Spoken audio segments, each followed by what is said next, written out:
out with the title Behavior and Symptom Change Among Women Treated with Placebo for Sexual Dysfunction. Placebo, for people who don't know, are basically fake pills, sugar pills. They don't contain any substance or any chemical substance at all in them, but yet this study shows that it has managed to change the behavior of women. So we have sex researcher Dr. Rose Hartzell on the program with us to explain this phenomenon a little bit. Hi, Dr. Hartzell. Hi, thanks for having me. My pleasure. So can you explain what's going on with this study and how come women are actually responding to a placebo? Yeah, so this is actually a study that was recently published in the Journal of Sexual Medicine. And this study looked at women with low sexual desire. Most of them had the female sexual arousal disorder, which is basically they had difficulty staying aroused, getting aroused. And what they found is those women that were given the placebo, like you said, the sugar pill, 1/3 of those women experienced a significant improvement in sexual function, which is quite a lot, actually, for most placebo medications or trials. And so, and in addition to that, they found that the number of satisfying sexual events in those women also was raised from 23% in the beginning to 50.7%. Wow. So it's a huge improvement. So what is this accounted for? How do we explain this? Well, an interesting thing is it kind of just goes to show that providing education about sexuality, paying attention to that. So these women, even though they weren't receiving any pharmaceutical medication, they were enrolled in a trial, so there was already some attention towards their sexual relationship with their partner there. They were encouraged to have sex in order to stay in the trial at least 3 times among a 4-week period. So this could have also just the encouragement to have sex, and then they were also asked to answer questionnaires about their sexual acts.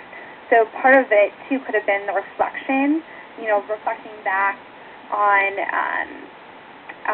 how they're... thinking about it. Yeah, exactly. So basically getting them to be able to focus on, and in fact making sexuality somewhat in the forefront of their minds and making it a priority is enough to make them think that this is working for them. Right, exactly. And another thing that could have also been a factor is, being open.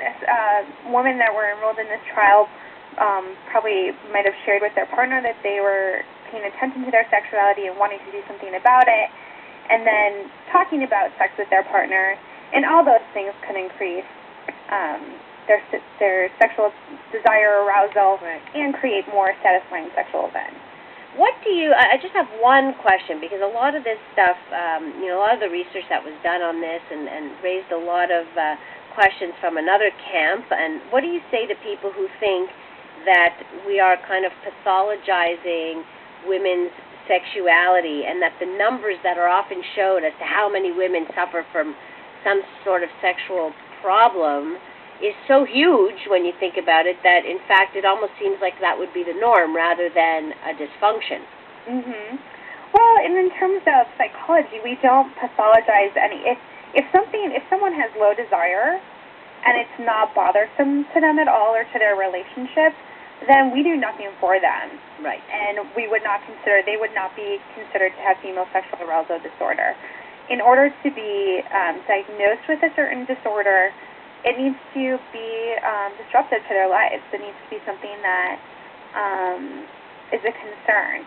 Right. So another way to look at it might be in terms of low sexual desire, is to sometimes you could look at it as a couple that it's a desire discrepancy.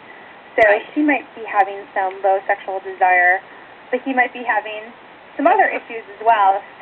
Or some high desire, or they could just be naturally low and naturally high. Although there is research out there that does show that hormones can have an effect. So to say that everyone who is reporting low sexual desire doesn't exist. You can't say everyone, but you also can't say they all have dysfunctions either. So there's there's a bit of a fine line, and I think the whole issue of distress and being bothered by it and feeling like, you've lost something or lost something important, is a key to that. But what's interesting is that we really haven't found anything to make this better for women. And that's correct, and that's the interesting thing about the placebo, or this particular study we're talking about, is that in order for anything to be approved, a pharmaceutical agent has to show that it's even statistically significant over the placebo. So that just shows that in this researcher's design, the placebo had a lot of improvement. So it's hard to show a pharmaceutical agent is helping when the placebo is doing so well as well. It's too bad we can't just prescribe placebo. Just say, here's the name of it. It's called placebo.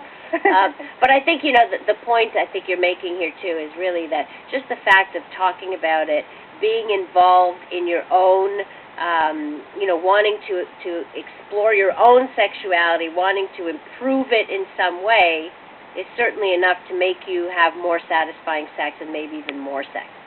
Correct. Right. Well, that's great. Thank you so much for taking the time to be with us, Dr. Hartzell. All right. Take care. Evening. Thank you. That's sex researcher Dr. Rose Hartzell discussing women treated with placebo and sexual dysfunction.